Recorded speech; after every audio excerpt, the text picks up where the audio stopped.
Hi everyone! Today, we're excited to present our project on designing an elevator system using a finite state machine FSM. I'm Rasha, and with me are Ekwan and Shahira. Let's dive in.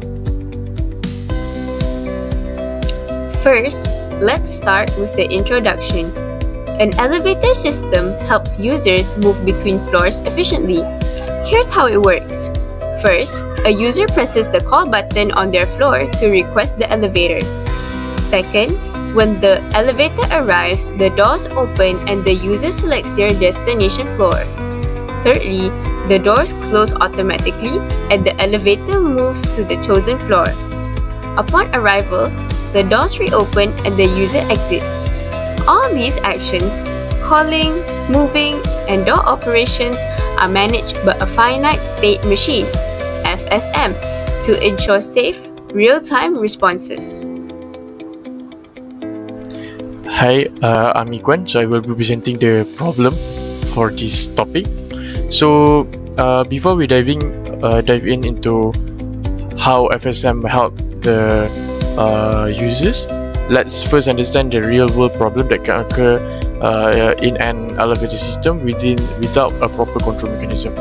So first will be elevators may move in the wrong direction. For example, if the users intend to go upwards and then suddenly the elevators bring them down to the floor below them.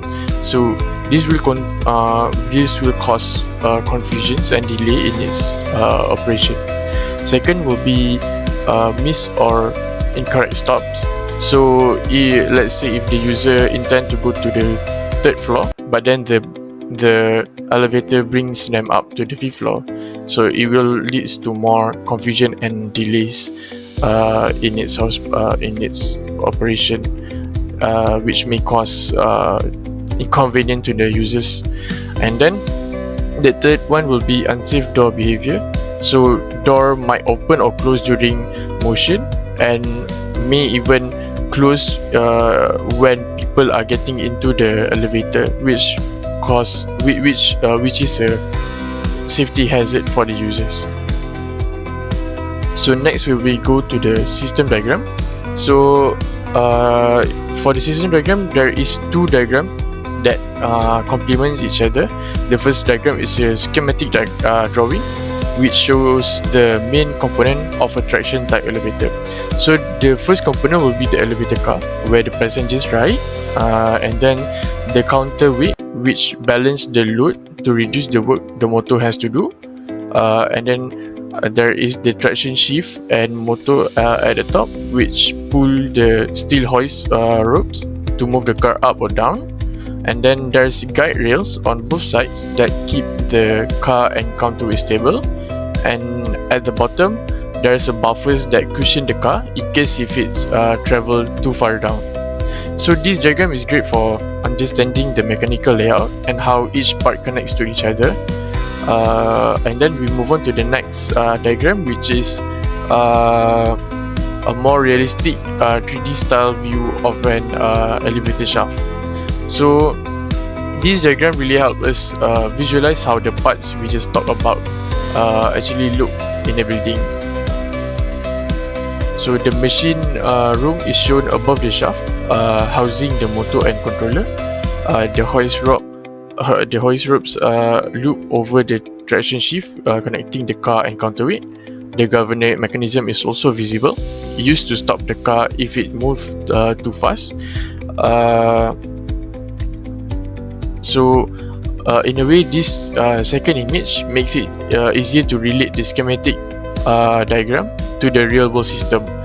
Together, they show both the technical structure and the practical setup of a typical elevator. In short, one diagram helps us understand the theory, and the other diagram helps us picture how it all fits into an actual building. Thank you. Hi everyone, so next I'm going to explain to you how this elevator works using a finite state machine or FSM. So this diagram shows the different states the elevator can be in and how it moves from one to another state based on what the user does and what's happening around it. So first state is idle state. So the elevator starts in the idle state. So here the elevator is not moving and the doors are closed. It stays in this state as long as no one presses any button. So next state is moving up state. So if someone presses the button to go up, the elevator will leave the idle state and starts moving upward. So it keeps going until it reaches the requested floor. So if from idle state we got the input call up is equals to 1, so it will transition to moving up state. Next state is moving down state. So if instead someone presses the button to go down, the elevator will start moving downward until it reaches the right floor. So it transitions from idle state to moving down state if they receive call down equals to 1. So next state is door opening state. Once the elevator gets to the requested floor, it stops and opens the door. So if from moving up state or moving down state, we receive input floor reach equals to 1, we transition to door opening state. So next state is door open state. So once the elevator gets to